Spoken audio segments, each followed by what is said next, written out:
I am so excited to share Glossa's newest feature with you, Discovery Questions.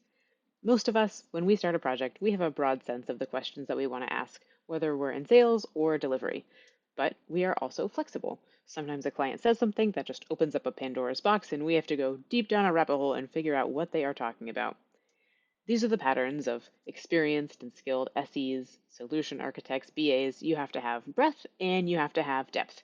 But it's really hard for even the most skilled practitioners to do this well. Sometimes your standard list is missing a question that would have been really important to ask early.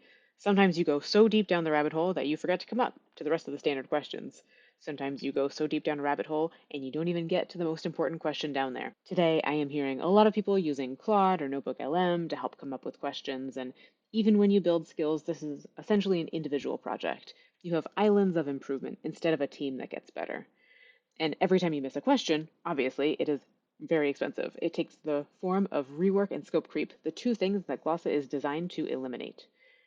As you can imagine, this problem is very hard to fix because how can you know what you don't know? In the words of the infamous Donald Rumsfeld, there are unknown unknowns, and they can be ruinous to a project. So I am excited to share Discovery Questions with you. Discovery Questions is constantly learning from all of your projects to help you surface those unknown unknowns early. Let me show you how it works. Let's start out with the sales process. We have a new opportunity with a company called Westbrook. This isn't my first rodeo. I think they're probably going to need to cover the constituent data model, constituent relationships, campaign management, and a couple more.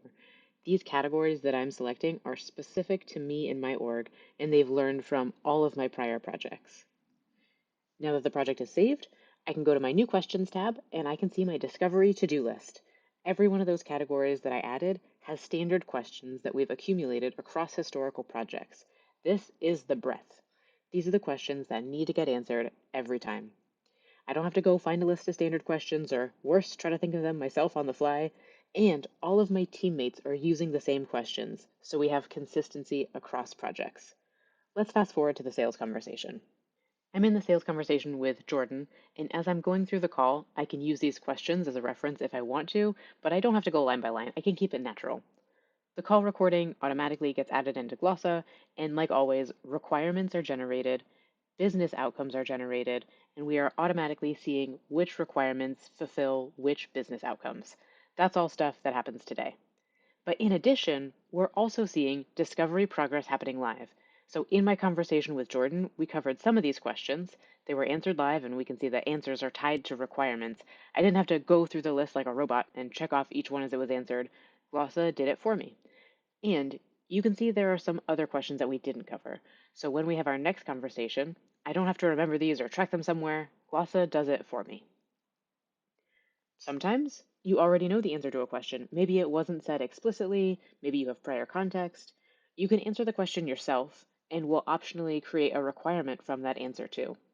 So the discovery question is now answered, the requirements in the project, and both are linked together and captured the same way across projects, regardless of who ran the call. But that's just the beginning. We've seen that you have standard questions that get answered automatically. That's breadth, making sure that you don't miss a whole area of questions. But what about going deeper? Once Glossa learns your answer, we ask the natural next question so that you can go deeper. These questions weren't in the library, they were dynamically generated from my answer, just like the way a solutions architect would go deeper and ask more detailed questions. And these are the kinds of questions that cause so much pain later if they're missed up front. But you are still the expert. You know when something's important and when it's not, and when it's not, you just hit I'm done, and this line of questions is wrapped up. And every time you choose always ask this, your whole team gets smarter, not just you. The next project gets that question as standard, so the whole team is asking better questions and getting better every time. So once we're done here in sales, we hand it off to delivery. Now the SOW has been signed, let's put our BA hat on. We just got this project from sales, we've never talked to Westbrook before, and we need to ramp up quickly. Without Glossa, I'm getting a handoff from sales that isn't exactly full of the information that I need, and I end up starting from close to zero. But with Glossa, it's easy. I can open the project, I can see all the requirements and the business outcomes from the sales process, and I can see all the questions that were asked, all the questions that were answered, and all the questions that are still open. Plus, I can drill down into the specific parts of the specific conversations for every requirement, every business outcome, every question. So when the client says something that doesn't match what's been said before, you can just go and look, what did they say back in the pre-sales phase? And I can see what percent of discovery has already been done by sales that I don't need to redo, which means I can jump right into the details and I can track my own progress as I answer more questions through conversations and through my own inputs.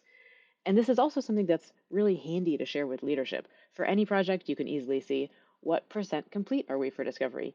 Easy to share up, totally automated. So let's hop back into the questions. Here's an open question. We know it didn't get covered in the sales process because everything from the sales process is in Glossa already, and I can just jump right in. I never have to re-ask the client any questions, and I don't have to worry about missing unknown unknowns. There's so many instances of projects that have gone off the rails because something big was discovered too late, and discovery questions is how you prevent discovery problems in delivery. Our philosophy with discovery questions is that the unknowns of a project are just as important as the knowns.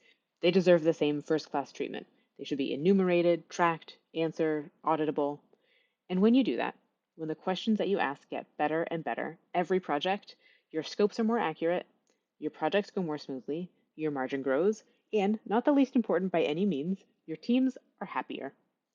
Generic AI tools are great for one practitioner solving one problem in one moment. But Glossa is for teams, where the operationalization, the continuous improvement, the standards that make a team all live in one place and get better with every project. It's in beta, which means we're going to be iterating on feedback very quickly. Go try it out today.